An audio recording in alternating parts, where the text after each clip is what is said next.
I hope that your new year will be happier than your 2020. And mahirap po ang ating kalagayan ngayon dahil sa pandemic. But meron nga kasabihan na nothing lasts forever.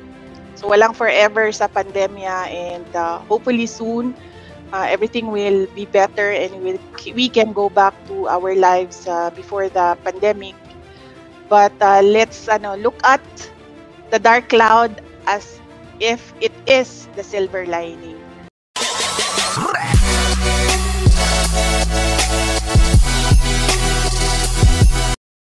You can hear me, Mayor Sarah, right? Oo, I'm okay with your sound. So, for our first question, Mayor Sarah, when you were elected as Vice Mayor of Davao City in 2007, you said your speech directed in civil servant that you accord speedity and mediocre work. Since when did you develop this drive for excellence? Oo, that was when I was elected as Vice Mayor, because we all know and we all see what we don't want to see in government. Ang lagi na complaint ng mga tao is, number one, tamad ang mga nasa gobyerno, hindi sila efficient, hindi sila effective. So of course, even ako as a citizen, yan din ang ayaw ko na makita sa government. So of course, we should campaign always to government employees and other public officials to be efficient and effective public servants. I talk to a group chat sometimes in Davao. They say you were very strict in terms of government works and duties. Kahit daw yung mga television pinaalis nyo sa mga offices, parang you just wanted to people to focus on their work. Yes, oo. Ganun kasi dapat, not even in government, even in private offices and establishments, you see it, no, the drive to provide excellent service. Yun kasi dapat ang goal ng public officials and government employees. Hindi yung parang yung tao pa yung mag-adjust sa kanila. Dapat yung government yung mag-adjust sa kung ano yung hinahanap ng mga tao sa kanila. Thank you, Mayor Sarah. You appear to be very self-spoken, yet we all know that you are very fierce. Do you see yourself as someone who speaks softly but carries a big stick? Actually, yung totoo talaga, I'm quite shy and reserved. Of course, my friends would say that, oh, no, she's not shy. But I talk when I am with friends, but with acquaintances and strangers, I'm usually nagka-clam up ako. So, yan yung isa sa mga challenges ko. And then another thing is, meron akong stage fright. Really?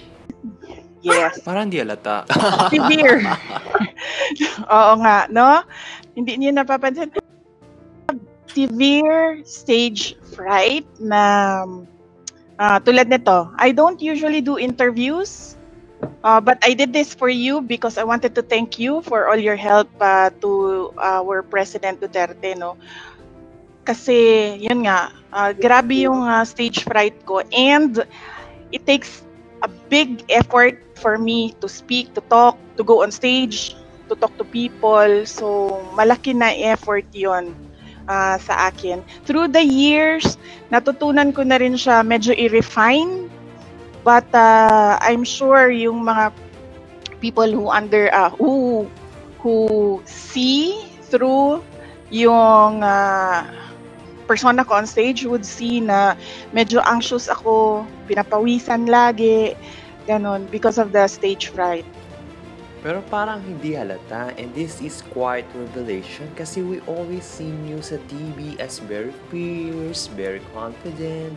Pero how do you manage this? Because you always see as the face of the public. I think it's gonna be helpful to a lot of people having anxiety problem facing the public. How do you handle this, Mayor Sarah? I just suck it all up and then put a face and then go out there. I have to share this with you, an experience of mine. So I was a neophyte. Hindi na rin ako neophyte nun because I was already running for mayor, and in one of the campaign rallies, sa sobrang hindi ko naayos yung sa loob ko, I was talking incoherently. I was not making sense. And nalilimutan ko kung ano yung mga points and na dapat ko sabihin. Na after the campaign, after the rally, my President Duterte really talked to me. Sabi niya sa akin, "Are you drunk?" Sabi ko, "No, no, no. What is wrong with you?" Sabi ko, hindi ko so, of course, my father has a very strong personality and I'm sure wala siyang stage fright. So hindi ko masabi sa kanya noon. And then he said, he told me na, "Look at this person, look at this candidate, look at this person. Kita mo ba siya? Mas magaling pa siya sa iyo eh." Yan. So yun. I'm soft-spoken because I'm very reserved na tao, and malaki yung stage fright ko talaga. So that when I go out, it is really an effort sa akin na magsalita, makipag-converse, to carry a conversation, especially with acquaintances and strangers. With friends, wala naman problema eh, kasi kaibigan eh. So, do you consider yourself as an introvert rather than an extrovert? In a sense na I do not easily make friends, siguro, yes, oo. My circle of friends are very small dahil yun nga, medyo hirap ako makipagkaibigan, mag-reach out. It's really a challenge, especially na because of my work as a politician. So it's a everyday challenge for me. Na ganun yung personality ko, and yet the demands of my work is quite the opposite. Pero yun na nga, as a mayor, right? Pero iba kasi yung Sara Duterte, right? Pero as a mayor, you expected to interact to many people a lot.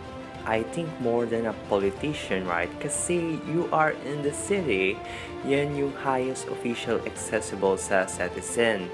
So how do you manage that you interact with many people every day?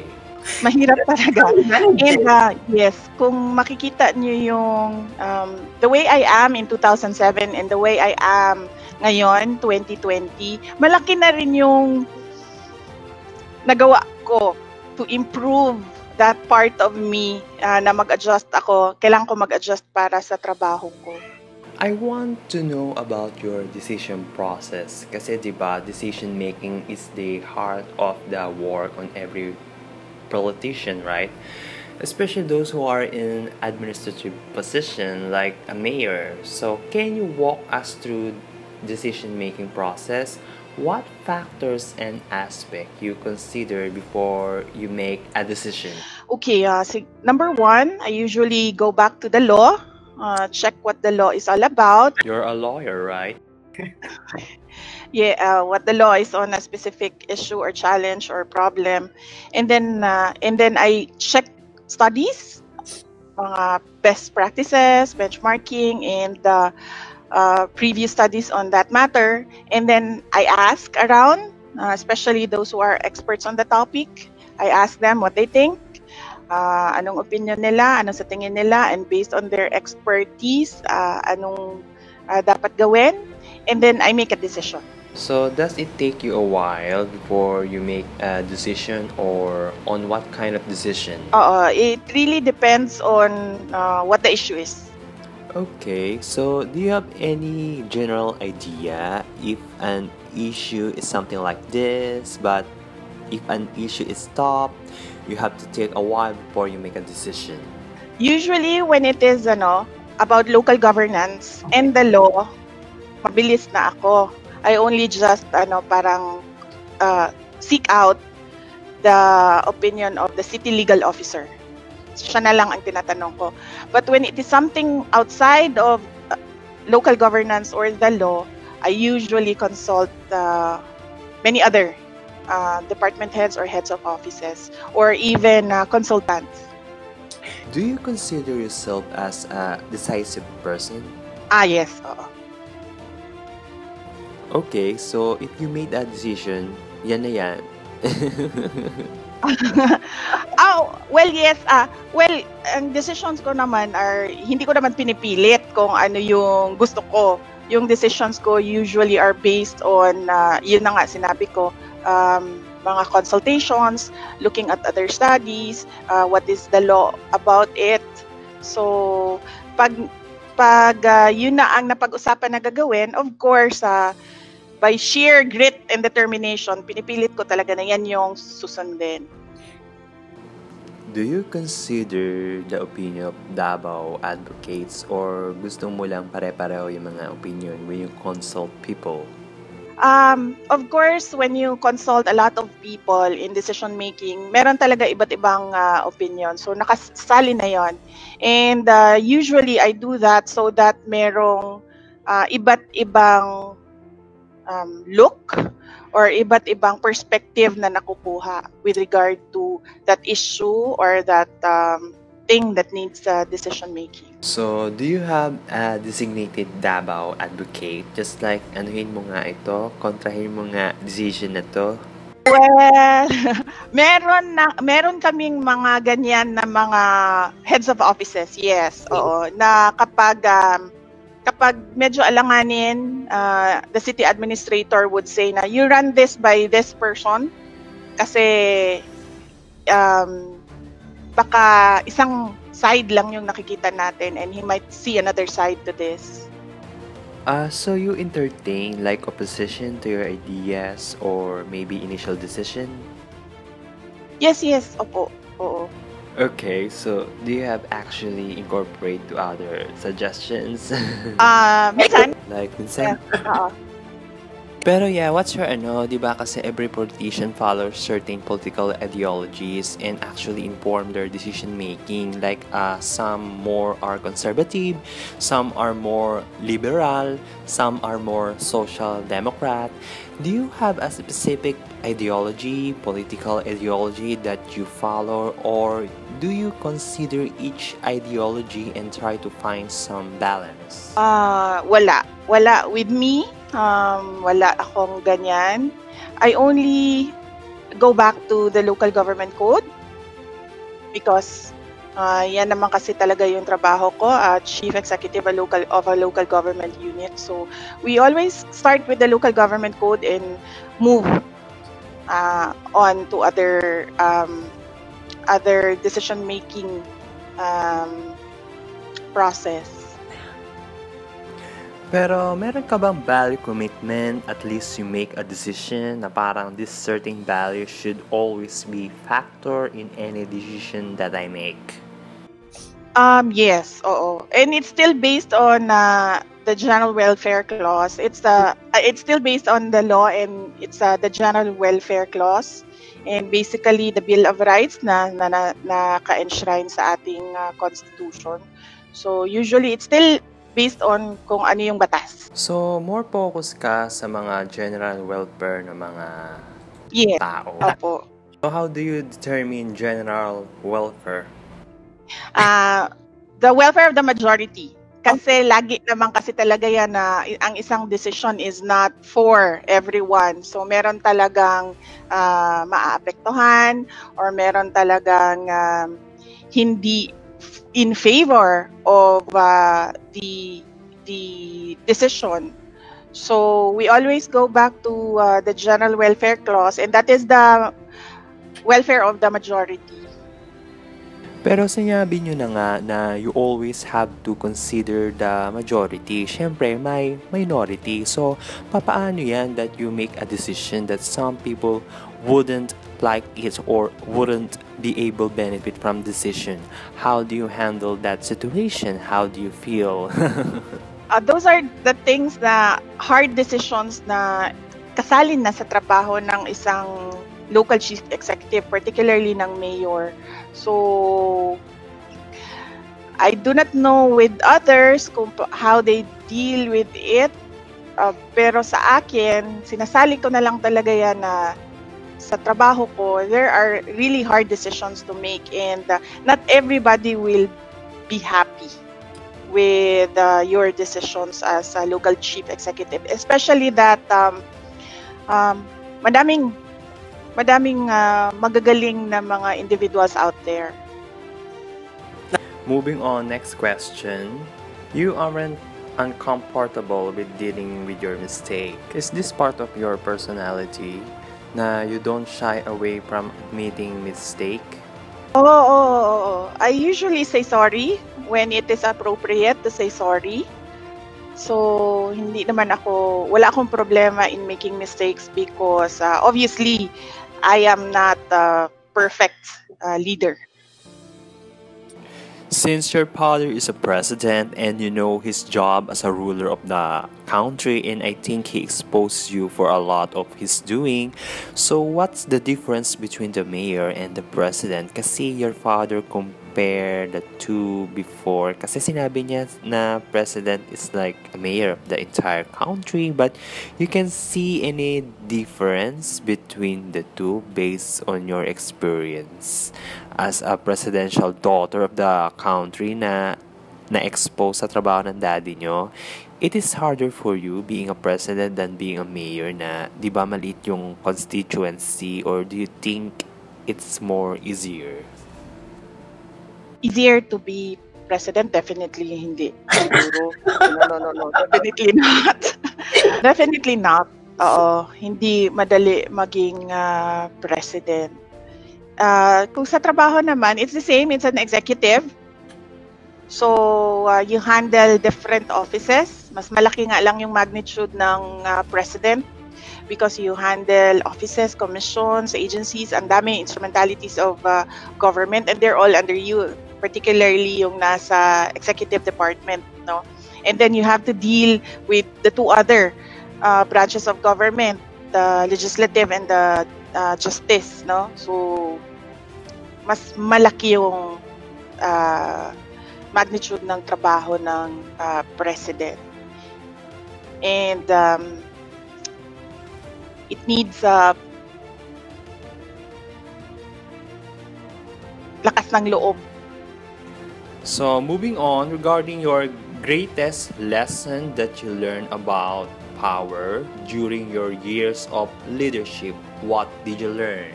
Yes, it is fleeting and temporary. So, it's not forever. Ang power ng isang mayor is only good for yung term niya, which is usually 3 years. And then, you don't know if you will be elected for another term. So, it's very temporary. So, it's good to use the power for the greatest good that you can do for the city, which is security and development, or peace, or others call it. Ito, Mayor Sara, this is the final question na parang miss you lang, oo. If you could talk to a young girl right now who is unsure of herself and insecure about her future, what will you tell her? Okay, this is something that I tell my children. So, I have a 12-year-old daughter. So, every night, inuulit-ulit ko ito sa kanila. 4 things only. It's be kind, be humble, be happy, and always be careful. So, yan ang advice ko for all women. So, you will never go wrong if you follow that 4 things. Ano ulitin natin? Be kind. Be humble. Be humble. Be happy. Be happy. And always be careful. Be careful. Parang campaign slogan na to. Are you optimistic about the future? Of course, yes. Very optimistic about the future. Anong gusto mong sabihin, Mayor Sara, sa mga viewers at sa mga nanonood ngayon? I hope that your new year will be happier than your 2020. And mahirap po ang ating kalagayan ngayon dahil sa pandemic. But meron ngang kasabihan na nothing lasts forever. So walang forever sa pandemya, and hopefully soon everything will be better and we can go back to our lives before the pandemic. But let's look at the dark cloud as if it is the silver lining. Thank you, Mayor Sarah. God bless and more power.